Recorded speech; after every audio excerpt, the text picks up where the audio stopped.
की गडकरी साहेबांच्या खात्यालाच आतापर्यंत का टार्गेट केलं गेलं। याच्या आधी सुद्धा लोकसभा होण्यापूर्वी 3-4 महिने आधी त्यांच्याच खात्याला टार्गेट केलं। आता परत एकदा कॅगकडनं रिपोर्ट कुठला येत असेल तो त्यांचाच डिपार्टमेंटचा येतो। खोलात जाऊन जरा विचार करण्याची जरूरत आहे। पण शेवटी स्वतः हायवे डिपार्टमेंट या बाबतीत उत्तर देईल। ते उत्तर काय असेल हे आपल्या सगळ्यांना बघावं लागेल।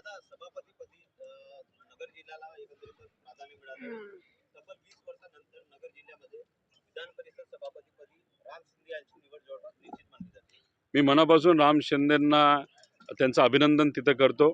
तसंच विरोधी पक्षाला सुद्धा आभार व्यक्त करतो की बिनविरोध ही निवडणूक त्या ठिकाणी केली। येत्या काळामध्ये संविधानाला केंद्रबिंदू ठेवून राम शिंदे सर हे काम करतील अशी आशा मी या ठिकाणी करतो। आणि तसं काम करत असताना कुठलाही द्वेष मनामध्ये न ठेवता मतदारसंघाबरोबर महाराष्ट्रात सुद्धा सकारात्मक विचार विकासाच्या बाबतीत ते करतील अशी आशा या ठिकाणी मी करतो। निमंत्रण देऊन आलेले आहात, अनेक प्रलंबित आहेत। काल तर मेन म्हणजे बीड आणि परभणीवर चर्चा सुरू होती ती थांबवून आज पुन्हा चर्चा घेणार आहेत, काय वाटतंय? आज 9:30 वाजता मी सुद्धा त्या विषयावर बोलणार आहे। 2 दिवसापूर्वी मी स्वतः बीडला गेलो होतो, परभणीला गेलो होतो। तिथली परिस्थिती जाणून घेतली। तिथं असणाऱ्या पीडितांच्या नातेवाईकांना भेटलो, सामाजिक कार्यकर्त्यांना भेटलो आणि तिथं असणारी वस्तुस्थिती आज अधिवेशनामध्ये मी स्वतः तिथं मांडेल। अतिशय वाईट परिस्थिती आहे। परभणीला प्रशासन आले काही गोष्टी हातात घेऊन सामान्य लोकांना खूप मोठ्या प्रमाणात त्रास तिथं दिलेला आहे आणि त्याच्यातच दुर्दैवाने सुरवंशी नावाचा एका युवाचा मृत्यू त्याच्यामध्ये झाला। त्याच्याचबरोबर बीडमध्ये तर दहशत इतकी मोठी आहे आणि त्या दहशतीपोटी एका चांगल्या सरपंचाचा मृत्यू झालेला आपण सगळ्यांनी बघितला। हे सगळे मुद्दे अधिवेशनामध्ये आज 9:30 वाजता मी स्वतः मांडणार आहे। काल जितेंद्र आव्हाड असं म्हणाले की ज्याची दहशत आहे, जो आका आहे, त्याचं नाव कोणीच घेत नाही, ते सगळे घाबरतात। आपण थेट उल्लेख करणार आहात? स्वतः बीडमध्ये जाऊन वाल्मिक कराड या व्यक्तीचं नाव मी घेतलेलं आहे। याच्या आधी सुद्धा जेव्हा गीते आमचे कार्यकर्ते होते त्यांच्यावर अन्याय झाला होता तेव्हा सुद्धा वाल्मिक कराडच त्यांच्या मागे आहे हे मी तिथं स्पष्टपणे सांगितलं होतं।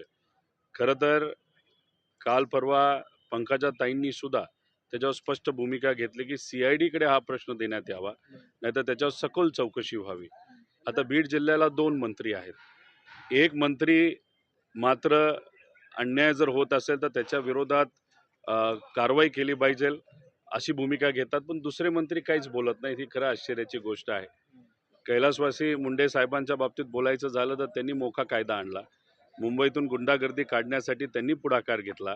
ते आज असते ते बीडमध्ये खऱ्या अर्थाने अशी परिस्थिती असती का असा प्रश्न देवेंद्र फडणवीस साहेबांना मी स्वतः करणार आहे आणि आमच्या सगळ्यांची अपेक्षा आहे की देवेंद्र फडणवीस साहेब त्याच्यामध्ये लक्ष घालून हे जे काही मोठे गुंडे आहेत वाल्मिक कराडसारखे त्याच्यावर कारवाई ही केलीच पाहिजे आणि देशमुखांना तिथे न्याय मिळालाच पाहिजे अशी आमच्या सगळ्यांची भूमिका आहे। तुम्ही 2 मंत्र्यांचा उल्लेख केला, पंकजा मुंडे भूमिका घेत आहेत, दुसरे मंत्री कोण? मग तुम्हाला नेमकं नाव घेण्यात काय अडचण आहे? विरोधक सातत्याने आता म्हणत आहेत मात्र 2 मिनिटात बीड जिल्ह्याला बीड जिल्ह्याला 2 मंत्री मिळालेले आहेत। पंकजा ताई आहेत, धनंजय मुंडे आहेत।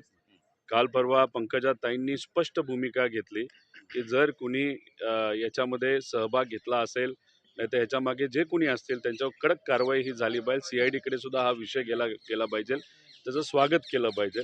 कैलासवासी मुंडे साहेबांनी जी भूमिका आज घेतली असती तशीच भूमिका ही पंकजाताईंनी घेतलेली आपण सगळ्यांनी बघितली। पण दुर्दैवाने दुसरे जे मंत्री बीड जिल्ह्याला मिळाले आहेत त्यांनी त्या पद्धतीची कडक भूमिका ही घेतली नाही। हे तिथे असणाऱ्या लोकांना अजिबात आवडलेलं नाही। काय कारण आहे धनंजय मुंडे एवढे चुप्पी साधून आहेत? आता कदाचित वाल्मिक कराड हा त्यांचा खास कार्यकर्ता आहे।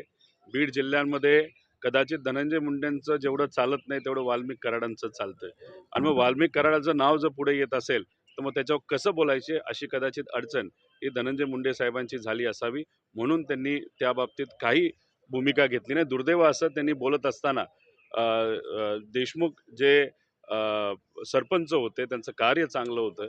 खरं तर गावासाठी अनेक त्यांनी अवॉर्ड सुद्धा मिळवून दिले होते। अशा व्यक्तीबद्दल त्यांनी बोलत असताना त्यांनी काय सांगितलं की आर्थिक व्यवहारातून ती घटना घडली. म्हणजे खरं हास्यास्पद आहे आणि दुर्दैवी गोष्ट आहे.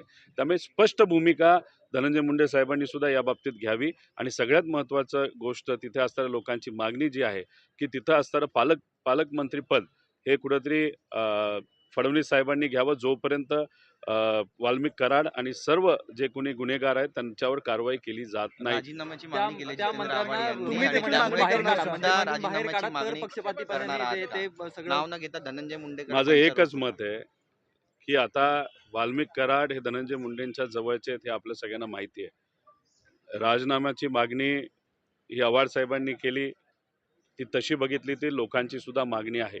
पण मी फक्त इथं वेगळी भूमिका घेईल. माझं एकच मत आहे की जी व्यक्ती त्या गुन्ह्यासाठी जबाबदार आहे वाल्मिक कराड, त्याच्यावर कारवाई झालीच पाहिजे. 302 ची कारवाई झालीच पाहिजे आणि बीड जिल्ह्यामध्ये सामान्य लोक आज जे भयभीत आहे त्यांची भीती घालवण्याची खऱ्या अर्थाने आज जरूरत आहे. मुलींना सुखरूप वाटत नाही, सामान्य लोक आज भीतीमध्ये राहत आहेत आणि अशा परिस्थितीमध्ये कुठंतरी बीडची जी काय कायदा व सुव्यवस्थेची परिस्थिती अतिशय खालच्या लेवलला तिथं गेलेली आहे. प्रशासन सुद्धा सामान्य लोकांना सहकार्य करत नाही आणि ही भूमिका आणि ही परिस्थिती तिथं बदलायची असेल तर कडक कारवाई केलीच पाहिजे. जसं कैलासवासी मुंडे साहेबांनी भूमिका पूर्वी घेतली तशाच पद्धतीने कडक कारवाई आज करण्याची जरूरत आहे. पण मुंडे साहेबांनी त्या काळामध्ये जशी कडक कारवाई केली तशीच कारवाई देवेंद्र फडणवीस साहेब करतील का, हा मोठा प्रश्न आहे. सर, रेशीम बागेमध्ये